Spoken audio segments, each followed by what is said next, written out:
We're in Bergheim, Germany today at Wendt Company with the President and Managing Director and owner, Addi Wendt. And we're here to talk about the development and use of the magnetic ring on compromising certain electronic locks. Tell us how this was developed. Yeah, we develop tools. We have many patents of tools, the electropick, the T-fix puller, the little Joe. All this come from our house, and we and my friends in Europe, it's a European Lockmaster group, are the garant of develop every year new tools for opening techniques. One of this is electromagnetic rings for electronic locks. This works, we do different magnetic fields are in the rings. We put it over the knob and turn it. And inside the electromechanic is crazy. When we turn it very fast, we have a reaction in the mechanic, and later on we can turn the knob and open the lock. It's easy. The develop comes, we working with magnetic on different locks. Then we start on the knobs. And in the knobs we must have an isolation part between the metal and the lock and the magnetic ring also. This we take some of this. Without the paper, only the tube, we put it over the knob, and then we go with glue on the paper and put some magnetic fields on this. And then we turn it and see it works. So that's how this began.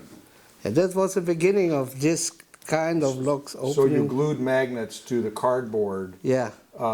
Because obviously there's no inference as to the use of that material and the quality of the locks. No, that has nothing to do. That's only for having isolation field. Now we put this field later in the aluminum ring when the tool was designed. Yes. But it works even same with the paper tube as with the aluminum ring.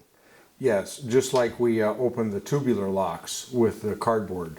Also? Yes, many years ago. Well, maybe give the president of the Paperworks a nice greeting for us. Huh? Yes. He helped us so much. So what was it Wendt that developed the technique in conjunction with others? Who was the inventor of this technique?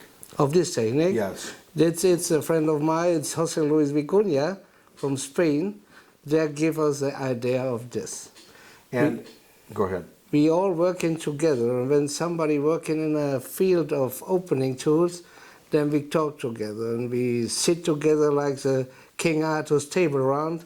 Every month we have a meeting and we say, oh, you work on this, how far you are, we can help you, and then the ideas come together, and at the end we have a nice tool. And when did you introduce this tool?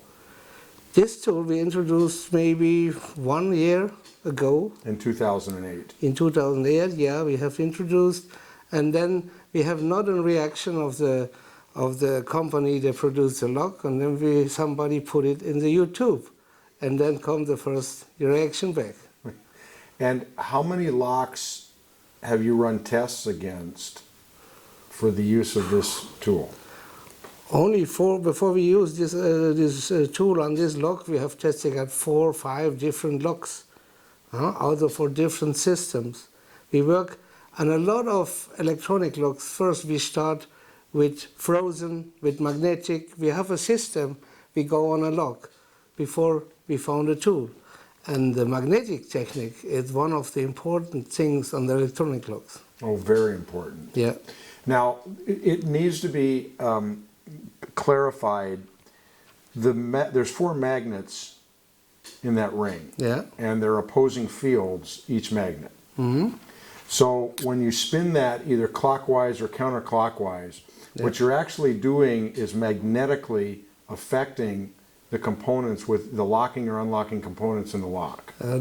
The working of this magnetic fields is not so as you're thinking in the electronic part. No. They're working on the clutch inside. That's correct. It's mechanical. It's a mechanical work.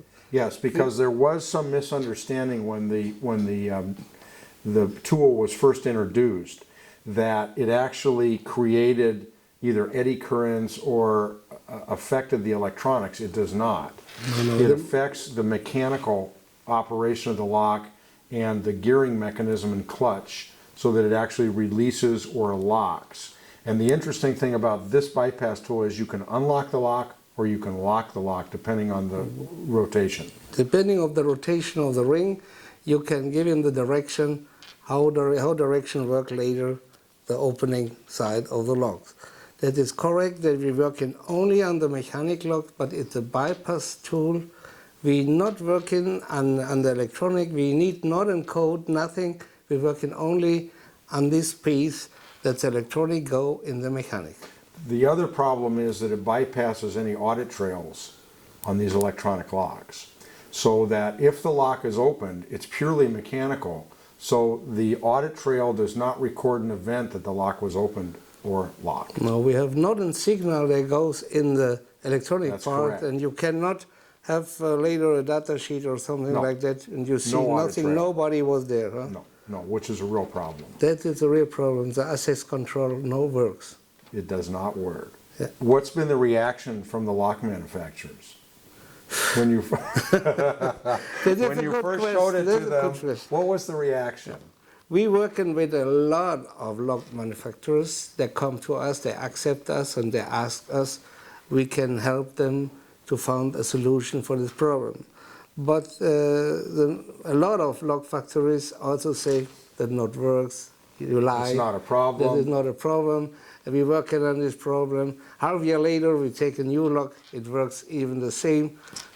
What can I say? I can only say, we go with the tool on the lock and we have only open or not open. It's the question. That's the question. Huh? Yeah, it's not close. We have not to lie. We show you how it works, Yeah. and you can give me an answer for this. And Addi, do you know which specific locks have been tested?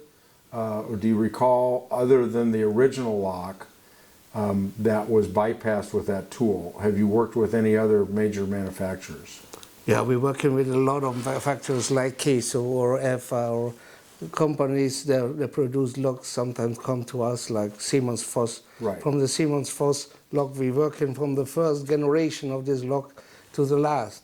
And I think the locks that we're working together with the companies are one of the best on the market, you can see. And specifically, do you recall which other locks this magnetic ring presently is effective against?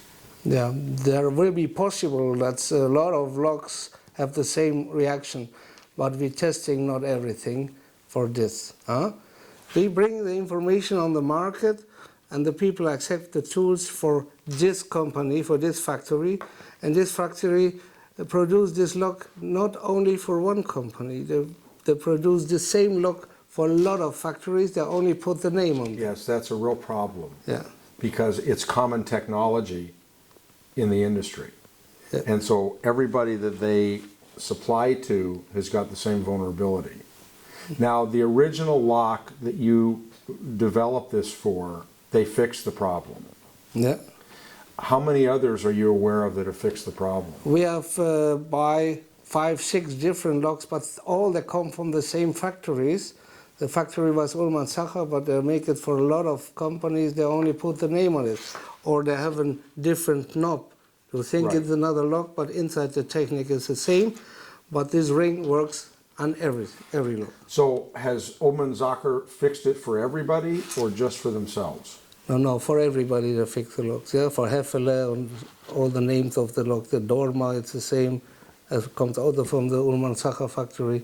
It's a lot of brand names, but the production is from one company. So how effective now is this tool currently, not with regard to the locks that came out prior to 2008, how many locks now would you say are affected by the use of this bypass tool?